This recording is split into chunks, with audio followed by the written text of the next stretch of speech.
itong paanyaya ng Diyos, bagamat ito'y bukas sa lahat ng tao, gayon may meron itong limitadong panahon. Amen.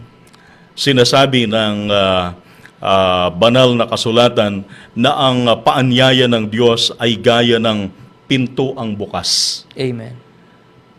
Gaya ng pinto ang bukas. Maalala natin yung parable of the 10 virgins. Amen. Yung 10 mga dalaga. Yung 5 dalaga ay handang-handa na pumasok sa kasalan kasama ang groom, kasama ang kasintahang lalaki.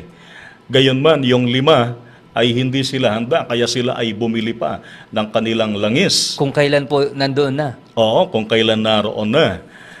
Ngunit nang sila ay makabili na at bumalik na, yung pintuan ay isinara na ng Panginoon. Mababasa natin yan sa aklat ng Mateo sa chapter 25 verse 10 hanggang sa verse 12. Ganito po ang sinasabi.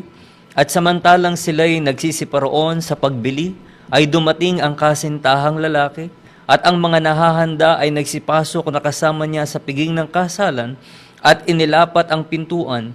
Pagkatapos ay nagsirating naman ang mga ibang dalaga na nagsisipagsabi, Panginoon, Panginoon, buksan mo kami. Datapwat sumagot siya at sinabi, Katotohanan ang sinasabi ko sa inyo, hindi ko kayo nangakikilala. Sa verse 13, Ganito po ang sabi, Mangagpuyat nga kayo, sapagkat hindi ninyo nalalaman ang araw ni ang oras.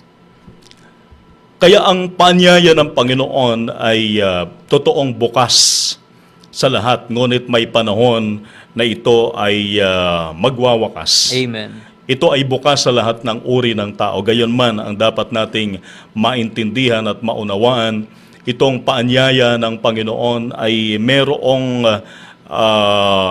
kinapapalooban na panahon. Amen.